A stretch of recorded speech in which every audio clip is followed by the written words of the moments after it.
So it started this morning with a traffic accident along the Caledonia main road. The traffic officers responded to this traffic accident.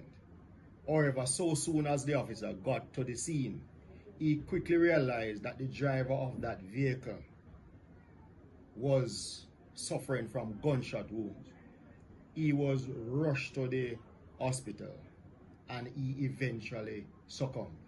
Our antennas went up right away, high and wide, and it led to our operational response in terms of our investigations.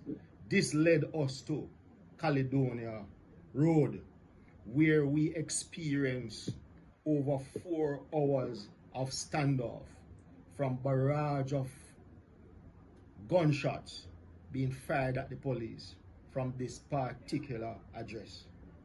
The police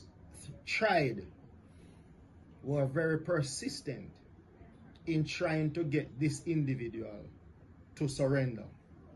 However, all those efforts failed. The building was subsequently breached,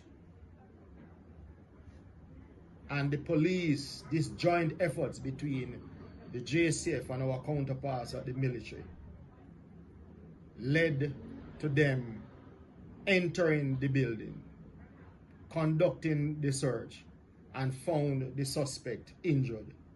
He was taken to the hospital, and we learned that he eventually succumbed to his injuries. A multi-caliber omni-hybrid rifle capable of firing all different sorts of ammunition was recovered, as also 1 Beretta pistol with an extended magazine. We are still counting, but so far over 400 I should say, over 450 assorted rounds were taken from the premises.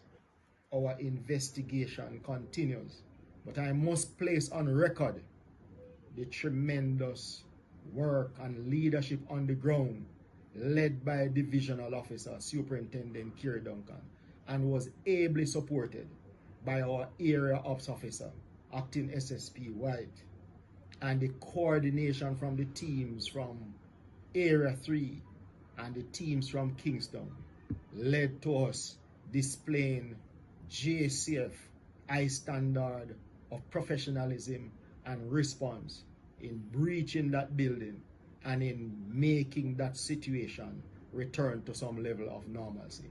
Our investigation continues. What do you have on this gentleman? Who was he really?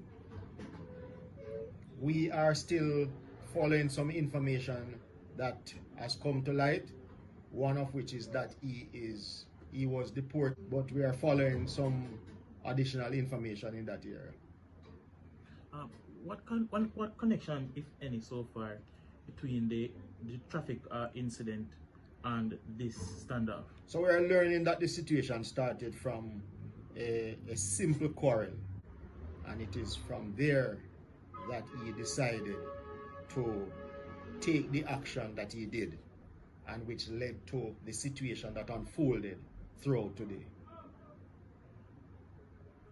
What is the action and the operations of the police saying to the people of Manchester this morning in terms of the successful execution in this situation? We continue to speak of the JCF. You have seen us in action throughout 2025 and before, and you are seeing where we are now in terms of our crime figures.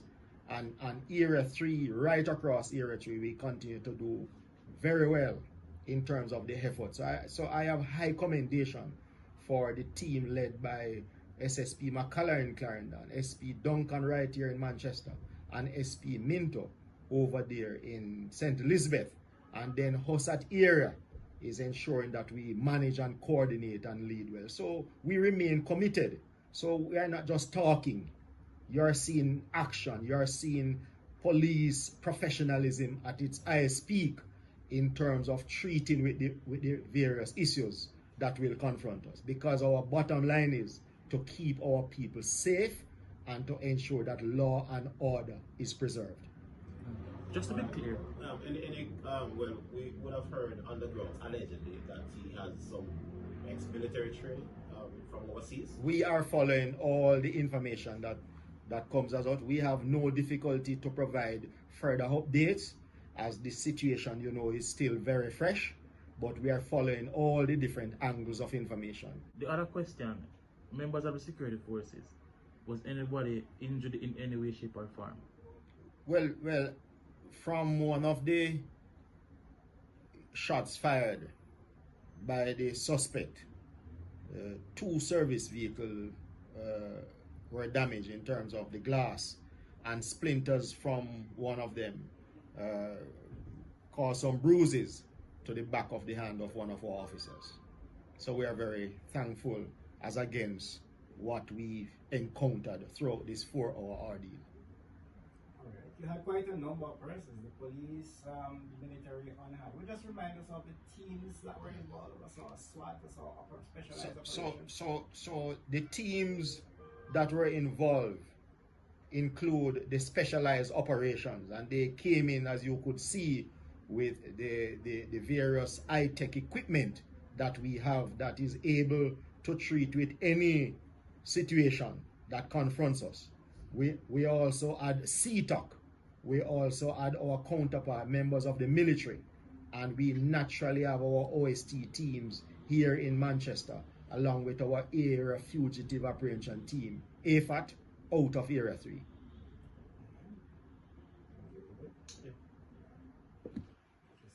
Technology in the execution of this operation. And we have you asked that one, because we ensured, just like how you continue to hear our commissioner speaking, and he's a man who believes in technology. So he's not just talking about technology. We are ensuring that we practicalize what the commissioner is saying about technology. So our drone support was in full mode at that particular location. And so that aerial picture and that high in the sky view, we had that on display today. And naturally, it assisted in whatever we did.